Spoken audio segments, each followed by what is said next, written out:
I am the type of person who believes that the best approach to dealing with any type of health issue is to address your diet and lifestyle first as a way to exhaust all of your options as holistically as possible before resorting to Western medicine.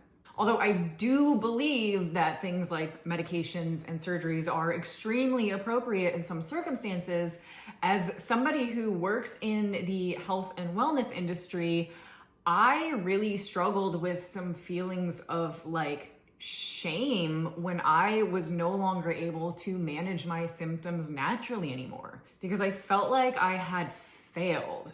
So it was a really hard pill for me to swallow when I was all of a sudden talking about having major surgery just to get my life back.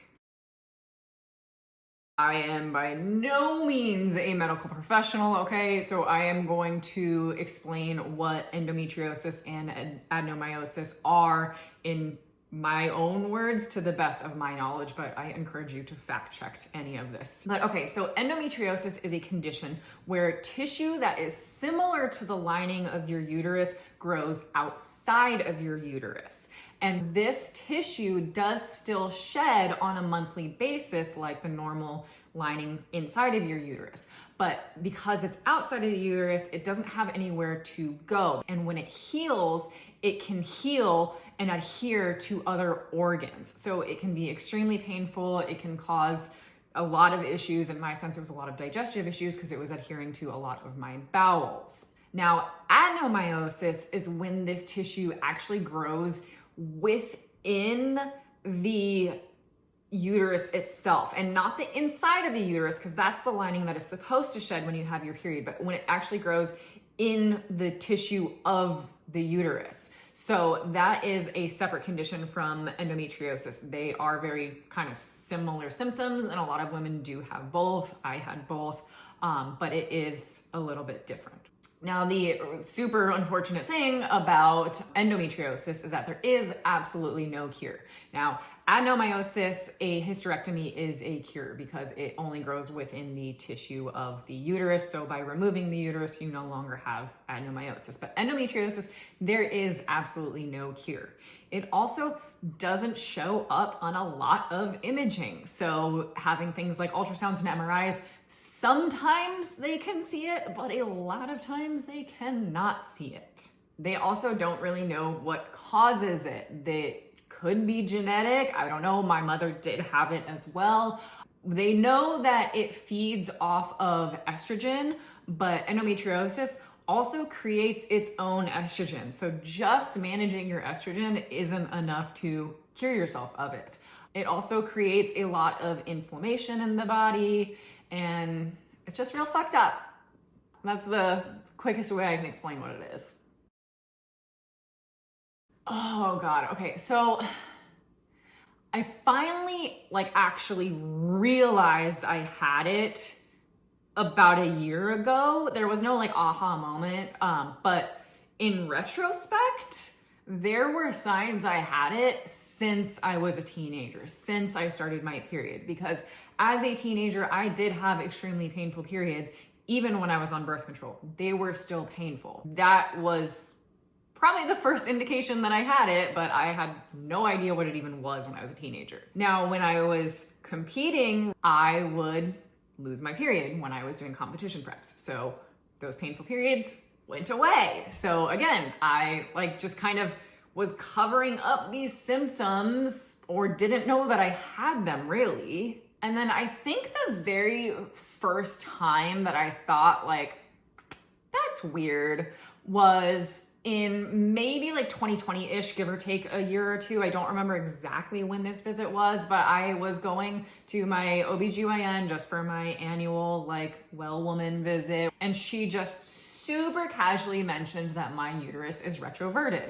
And just assumed I knew what the fuck that meant and just brushed past it. And I asked her, and basically your uterus is supposed to tilt forward and mine was tilting backwards. And she was like, don't worry about it. A lot of women have it. Sometimes it fixes itself on its own. It's fine. And so I was kind of okay, that's weird, but she's telling me it's fine. So I, just went about my day. But then in the coming years to follow, I would have a lot of random bleeding and some pain, just like it wasn't just during my period. I would get like just random pains, bleeding in between periods. So things were just kind of starting to get a little weird. My digestive issues started to get a lot worse. I would go from horribly constipated, like not going for days on end and just feeling so backed up and uncomfortable and sick, to a flip would switch and I had to run to the bathroom because it was like, oh shit, I gotta go now. And it was just this like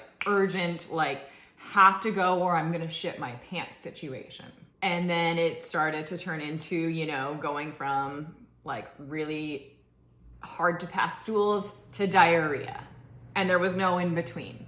So there was just all kinds of weird things going on with my digestion. And then when I finally started like really digging into this and researching what the fuck was going on, was when my period pain got to a like debilitating level. Like I'm talking about, like if it's a 1 to 10 pain scale, I was an 11. I could not function. I couldn't even watch a television show because I couldn't focus.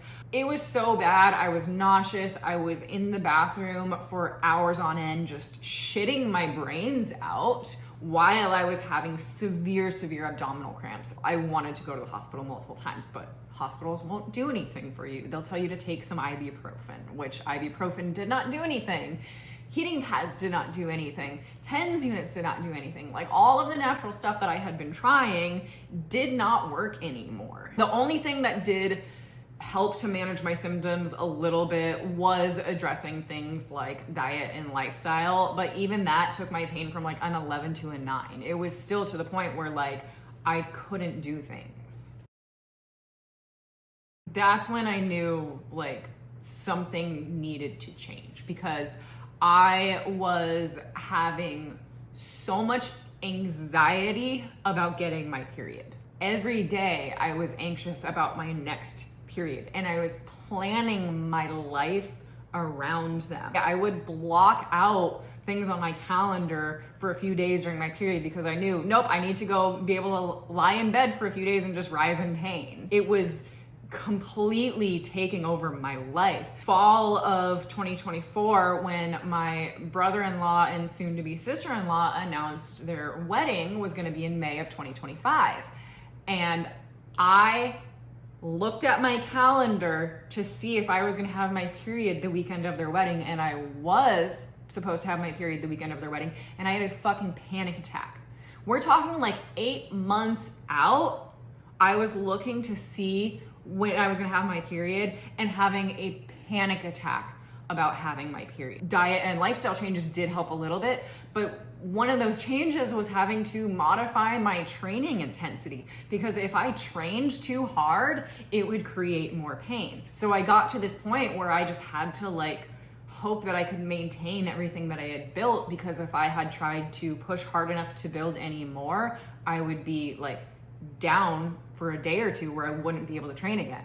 And as far as my diet, like I eat an anti-inflammatory diet. Like if you Google what an anti-inflammatory diet is, like that is the vast majority of the foods that I eat. And so I was doing everything I could to modify it and everything. And like I said, that was the only thing that I noticed made like a minuscule difference, but it was not enough.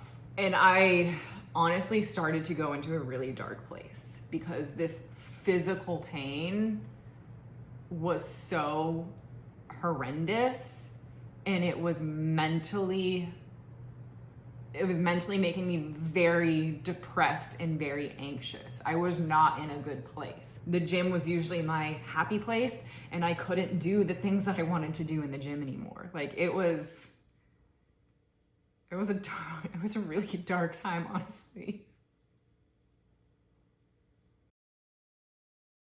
Well, I finally decided to go to a doctor, and I kind of like didn't really know where to start, because I had only lived in Tampa for a little over a year, so I didn't have like primary care doctors and stuff. So that's where I started. I was like, let me go find a primary care doctor. And she immediately was like, girl, you have endometriosis. Go talk to an OBGYN. So I went to an OBGYN that specialized in endometriosis, and she kind of gave me all of my options as far as what I could do, all of my treatment plans, which were either involving medications or surgery. Like that's pretty much the only treatment plans because there is no cure. So you have medications that can like manage your symptoms and like kind of band-aid it, or you can have surgery to have it removed. So didn't love either of those options, but I'm like, okay, let me keep figuring out what I want to do. So she recommended a surgeon that I met with, and she told me the same thing. She was like, here's the deal. The medications are just going to kind of cover it up. Surgery is the only way to actually get it out. And even though there is still a chance it could come back, that is going to be your best option because it's actually getting it out of your body. Still didn't like either of these options. So I went to another surgeon who all of these were all endometriosis specialists. I did an ultrasound where unfortunately they couldn't see anything, but they could tell, yes, your uterus is retroverted. First sign. They also told me that they could feel a nodule on like kind of like the right side of my abdomen. So there was these indications where, you know, even though they can't see it in the imaging of the ultrasound, they could see that like things were out of place and things felt out of place. I was, you know, kind of overwhelmed with information at the time, trying to figure out my options. I really wanted to do it as holistically as possible. I didn't want to have to take medication. I didn't want to have to go under anesthesia and get cut open. But now all of a sudden it was, you know, being presented to me and I didn't know what to do. So that's why I stopped drinking alcohol for a while. I managed my diet as best as I could. I managed my training as best as I could. And then I was trying to manage my stress as best as I could. But then in September and October, it was end of September, beginning of October, Tampa was hit with the two worst hurricanes the city has seen in over 100 years. And the first hurricane hit us horribly. I won't go into too many details. This is an entirely another story, but both of the hurricanes hit us horribly. The first one flooded our entire neighborhood very terribly. And then 2 weeks later, we were hit with another hurricane. And the amount of stress that I had during that time, I can't even like comprehend how stressed I was. I actually lost my appetite. And your girl can eat, okay? I don't lose my appetite. The only other time in my life I've ever lost my appetite was when I had COVID. And I did not eat for like 3 days during this second hurricane because I was just that stressed. And that second hurricane, the power was out in the entire city for about a week after that. So we lost all, perishable foods, things like that. So my stress was off the charts. And all of a sudden I was quite literally eating whatever food I could find. So I was eating canned chicken and beef jerky and things like that to get protein. So stress, not eating an anti-inflammatory diet, all of these things. I knew my next period was probably going to be rough, and it was beyond rough. It was the worst pain I've ever felt in my entire life. I will never forget that. I literally went an entire night without sleeping because I was just in so much fucking pain. And that was the day I remember like crying and like groaning in pain. And I remember just saying, get it out of me, get it out of me, get it the fuck out of me. I don't care, get it out. That's when I knew surgery was the way to go. Now, as far as the type of surgery, there was a couple different options. Basically, you could get just the endometriosis cut out through excision, or I could have the hysterectomy and the excision. And the hysterectomy seemed like such an extreme option for me, except that I do have adenomyosis. And that is the main part of why my periods were thought to be so debilitatingly painful. As much as I didn't like the decision of a hysterectomy, I've never wanted kids. So I kind of started leaning towards this option. But even though I've never wanted kids, it was still really emotional. This was not an easy decision. Like, this is still a part of me that was being taken out. And Matt and I had multiple conversations just to make sure that our decision to not want kids was unwavering, because this is 100% permanent. So it was not an easy decision. But I ended up reaching out finally and talking to other women who have been through this. And I asked other women who have had hysterectomies, you know, I'm not kidding you when every single one of them told me something along the lines of, it was the best decision I ever made. I wish I would have done it sooner. It was absolutely life-changing. Like, not one woman who was in my position said they regretted it. So that kind of gave me peace of mind with this decision. After I decided to get the surgery, it still took me about a week to actually schedule the surgery because it was such a huge decision and so emotional. But I finally scheduled the surgery. And in the meantime, before my surgery, because I had to wait a few months to get a surgery, I did decide to go back on birth control. And I went on a pill that was going to make it so that I didn't have a period, because I literally just could not even handle the thought of having another period. So I went on a pill, stopped my periods until I got the surgery. And that was like, okay, thank God, like peace of mind. I don't have to deal with my periods anymore. I was still having symptoms though. I was still having random pain, lots of bleeding, lots of digestive issues. And the craziest thing I think that happened to me though, this one's a little gross, I'm just gonna warn you, but I wanna talk about it because I've talked to other women who have had this happen, and we all said the same thing. We thought we were dying when this happened. So at one point, we were walking around looking at Christmas lights, and all of a sudden it felt like I had a ton of blood come out, and I was like, oh my God, I have to go to the bathroom. What had happened was my uterus had shed its entire lining in one piece. So I went to the bathroom to find a massive tissue about this long and this wide, bloody tissue in my underwear. It was not just blood, it was actual tissue. I thought I was dying. Thank God I found out that, you know, what this was. It was my uterus shedding the entire lining all at once. I had been having a lot of cramping that day before it happened. So that was kind of like the precursor sign that it was gonna happen.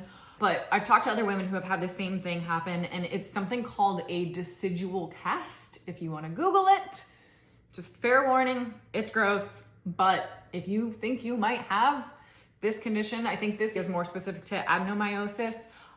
But if you think you might have it, Google it, because I just want to give you a heads up that like this might happen to you. And if it does, you're not dying. It's unpleasant. I was very uncomfortable the whole day leading up to it. And when it happened, it was gross. But after it happened, I actually felt a lot better. But I just was having so many fucked up things happening to my body that I just was constantly being reassured that like, yes, this surgery is the right decision. I was still really struggling with it, going back and forth in my mind of like, should I be doing this? Am I overreacting? Like, all like, I was gaslighting myself, wondering like, is this just in my head? But I think the very final, like, reassuring moment of like, yes, this surgery was the right decision was actually 3 days before my surgery. My insurance still hadn't approved the surgery, and me and my doctor had to be on the phone with insurance, like on hold for hours and hours and hours and hours and hours just to get the insurance to approve the surgery.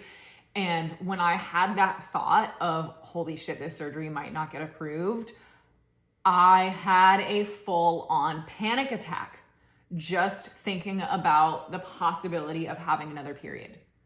Full-on panic attack. And that's when I was like, yes, I need this surgery. I cannot have another period ever again. I will lose my fucking mind. The mental part was rough, but that was my reassurance that I wanted the surgery. And yes, we did get insurance to approve it. Obviously, everything went through. Surgery went well and whatnot. It was still pretty expensive. I have insurance, but I don't have like the greatest insurance in the world. So I did still have to pay a lot of money for this surgery. Surgery went well. It pretty much revealed everything that we thought was going on. There was nothing unexpected. Remember how my uterus was retroverted? Well, there was a large adhesion on my uteral sacrals, which are the connective tissue that connect your uterus to your sacrum. And they were pulling it back and connecting my uterus to my sacrum. So that's why my uterus was retroverted. They also found that a large adhesion on my left ovary that was connected to my descending colon, and those were both adhering to my pelvic sidewall. Now, there was an area on my right side where there was a large adhesion where my small intestine meets my large intestine, and that adhesion was actually twisting my intestines. And that's the area where I always felt when I would get constipated. I always felt, I was like, it's trapped right here. It's stuck right here. Like, I fucking felt it. I knew that that's where it was getting trapped. In that same area, that adhesion was also actually attached to my appendix, and it was completely disorienting where my appendix was in my body, and it was completely deforming it. They also found a lot of deep implants spread out elsewhere along with on my bladder, which actually was kind of surprising until I thought about it. And then I was like, oh, actually, this isn't surprising. There's all these things that you look back in retrospect and you're like, oh, that actually makes sense. I also have some photos of surgery that I am going to share at the end of this video because I am one of those people who does not like gory, gross things. So if you don't want to see those, you can just stop the video a little bit earlier. I will give you a warning before I show them. But for those of you who do like gross things, medical things, I do have 3 photos that I will show of what they found when they were inside of me. When I woke up from surgery, I immediately just felt so relieved. All of that stress and anxiety that had been weighing on me was just gone. And once I found out everything that they had found during surgery, I felt so validated. Like, holy shit, this wasn't in my head. I don't just have, I'm not just constipated. Like, there was things that were actually being blocked. Now, as far as the recovery, honestly, the craziest thing is that any of the pain that I had after this surgery was not even slightly comparable to the pain that I was having during my periods. Like, they were not even on the same pain scale. When the nurse asked me what my pain was, I was like, I don't know, maybe like a 5. And she was like, okay, what's a manageable amount of pain for you? And I just laughed because I was like, I've been walking around at like an 8, so I don't know, like, I guess, I don't know what's manageable. Like, I didn't even know how to answer the question. But after surgery, the worst of the pain was actually the gas pain, because in order to do this laparoscopic surgery, they pump a bunch of gas into you to inflate your belly so that they can move around, and that gas stays inside of you for a few days. And that was actually the worst pain. Like, my ribs were sore because they were like being pushed out and stuff, but it still was absolutely nothing in comparison. And those first few days with the gas pain were pretty rough. But after that, like, I've had some pain, but it's usually been pretty short-lived and like a lot more dull. But I have still been really fatigued. Like, yesterday I went to the grocery store and that was too much for me. I was down for the rest of the day after that. So the fatigue is still very real, even at a week and a half out. And I think that's supposed to last quite a few more weeks. I'm planning on taking 4 weeks off from working in the clinic because that fatigue is just like so real, because your body's just gone through such a trauma and it needs to heal itself. I did have my post-op appointment though, and apparently I'm ahead of schedule with recovery, so that's cool. I got the okay to drive and walk again, which is why I went to the grocery store. I actually waited 2 days after getting the okay to drive and walk again. But I went to the grocery store and realized, okay, like, that's still a little bit much.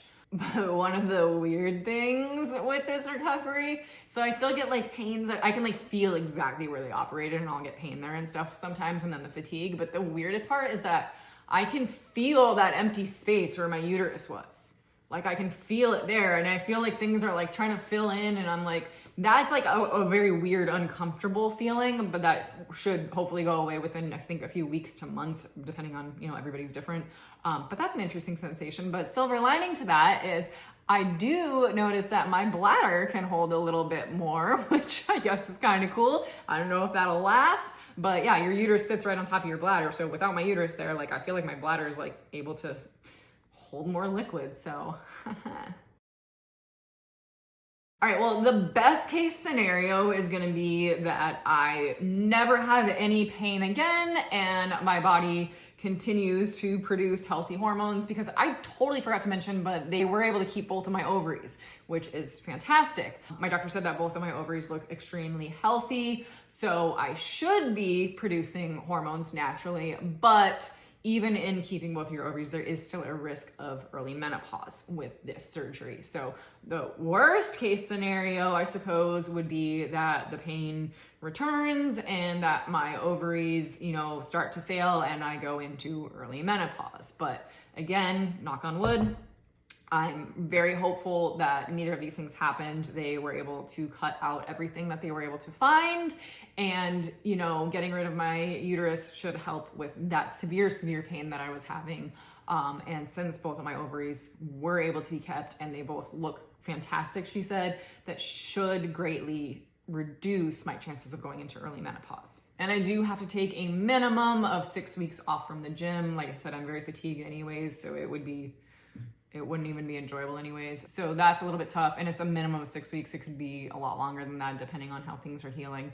But I respect my body enough to listen to my doctor and do what I need to do to recover. I'm not one that's gonna push too hard too soon, but that part sucks.